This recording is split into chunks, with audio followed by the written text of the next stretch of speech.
Everyone at the old county barn thought it was just another auction day, just another group of unwanted animals being sold to whoever would take them. But when a battered German shepherd was dragged out, his fur matted, his nose bleeding, and his eyes full of a pain no one could explain, the entire crowd fell silent. Someone whispered, "That's a police dog. Why is he here?" Men pulled out their wallets. Buyers leaned forward. But then, something unbelievable happened. A tiny girl in a pink dress stepped out from the crowd, clutching a single wrinkled $1 bill in her shaking hand. And when she said the 5 words that followed, everyone in that barn froze. Before we start, make sure to hit like, share, and subscribe. And really, I'm curious, where are you watching from? Drop your country name in the comments. I love seeing how far our stories travel. The old county barn buzzed with the usual noise of an auction. Boots shuffling on hay, murmurs of impatient buyers, the clatter of cages being dragged across the wooden floor. Farmers leaned on rails, bidders compared wallets, and the auctioneer prepared his list with little enthusiasm. But the moment the metal gate at the back slid open, the entire barn fell silent. A battered German shepherd was led in, limping slightly, his once strong posture reduced to a trembling stand. A deep red scrape stretched across his muzzle, and dried tears stained the fur beneath his eyes. People whispered in shock. "That's a police dog," someone said. The auctioneer cleared his throat awkwardly. "This here is Ranger. Retired K9, injured. Department says he's, no longer fit for service. Opening bid is..." He hesitated, embarrassed. $1. $1. For a dog who had once risked his life for strangers. Most people looked away, unsure, uncomfortable. No one reached for their wallet. Then a small voice broke the silence. "I'll buy him." Heads snapped toward the front row, where a tiny girl in a pink dress stepped forward, her fingers tightly gripping a single wrinkled $1 bill. Lily's father reached for her arm, whispering urgently, "Sweetheart, no! You don't understand." But Lily didn't look at him. She looked only at Ranger. "He looks lonely," she whispered, and the entire barn froze. Lily stepped closer, her tiny shoes crunching softly on the hay. The barn seemed to hold its breath. Ranger lifted his head, his ears twitching as if he were listening to something only he could hear. The auctioneer blinked in disbelief. Nobody had expected a child to make the only bid. We have $1, he muttered, glancing nervously around. "Do I hear 2? Anyone? Anybody?" But no one moved. The big men who moments ago were ready to buy livestock for hundreds suddenly shifted awkwardly. Some lowered their eyes, some bit their lips. No one wanted to bid against a little girl, especially not for a dog who looked like life had already beaten him down. Lily walked right up to the cage. Ranger stiffened, his muscles tight. Everyone flinched.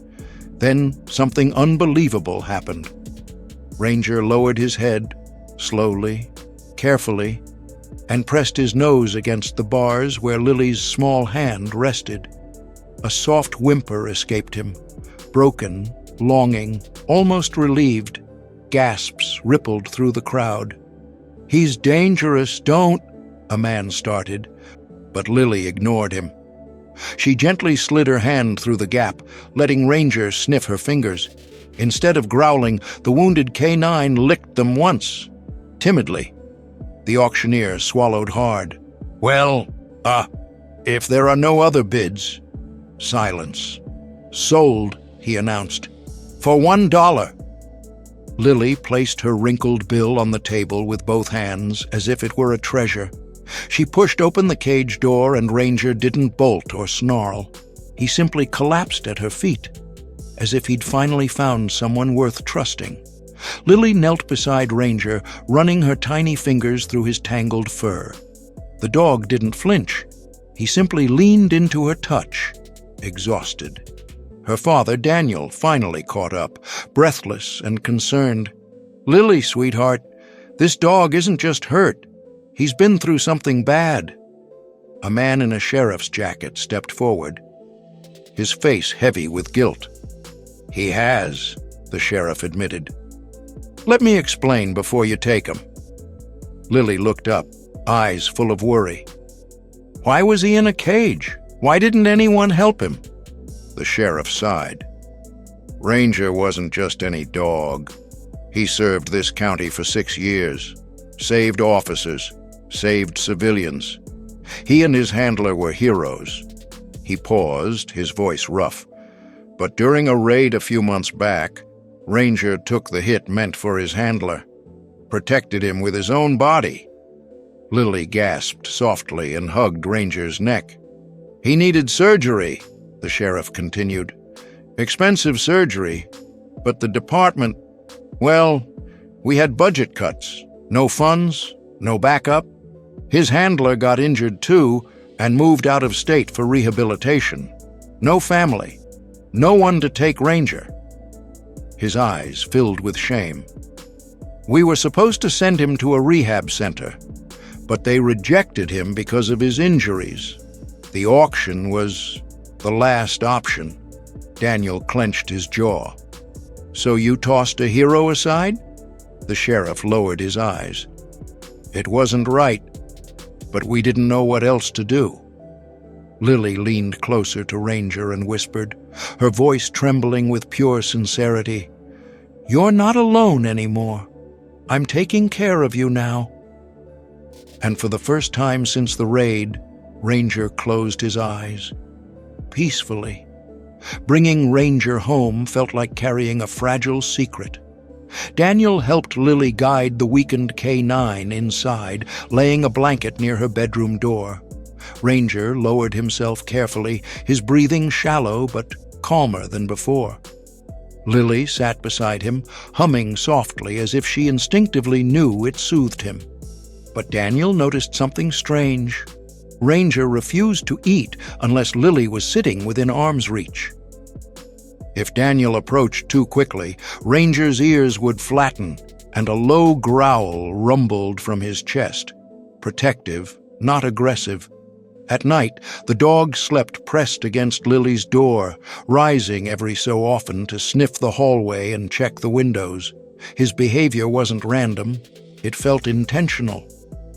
"Lily," Daniel whispered one night as he tucked her in, "did something happen today that made him trust you so fast?"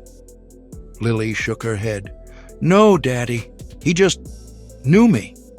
Daniel tried to smile, but the unease inside him grew.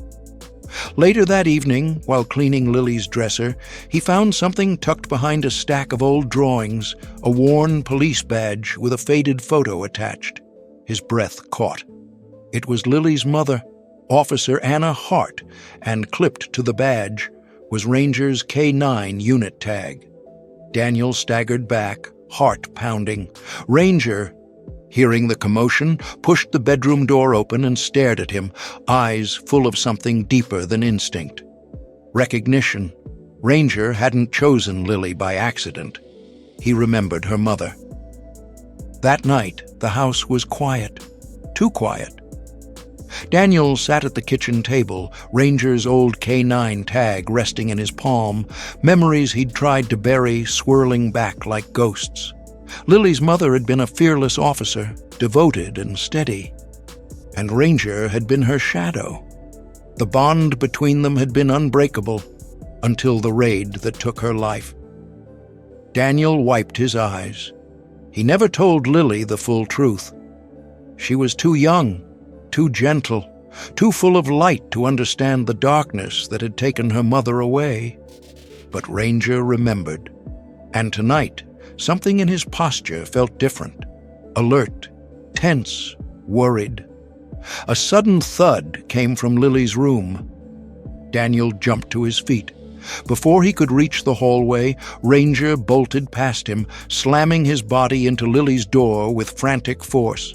His claws scraped against the wood as he barked, loud, sharp, desperate. "Lily!" Daniel shouted, his voice cracking. He burst through the door.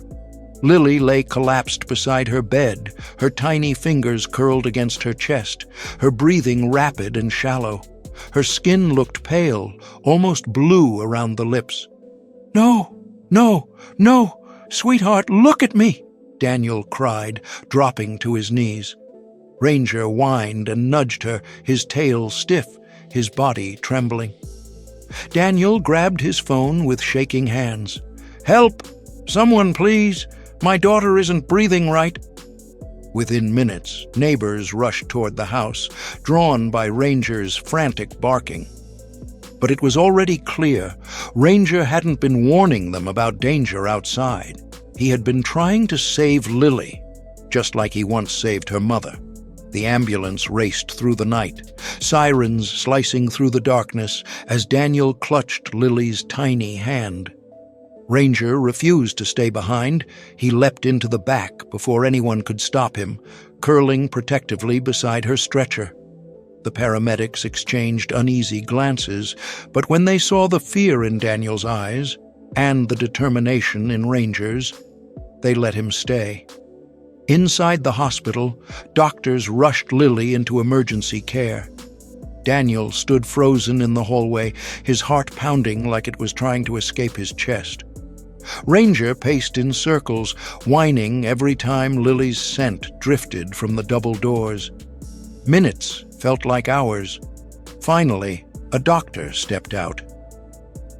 "She's stable," he said gently. "Your daughter had a sudden heart arrhythmia. If she hadn't received immediate attention, she might not have made it." He paused, glancing at Ranger. This dog, he knew before anyone else. Daniel's knees nearly buckled. Ranger pressed against him, offering silent strength. News spread quickly. Officers arrived, men who remembered Ranger from his glory days. The sheriff approached, shame heavy in his expression. "We failed him," he admitted, "but he's proven he's still a hero. We'll cover all his medical bills, therapy, everything he needs." Later that day, Lily woke with Ranger's head resting gently on her arm. She smiled weakly and whispered, "I didn't save you for $1. You saved me." Ranger thumped his tail, soft, steady, full of love. A $1 dog had become a priceless miracle.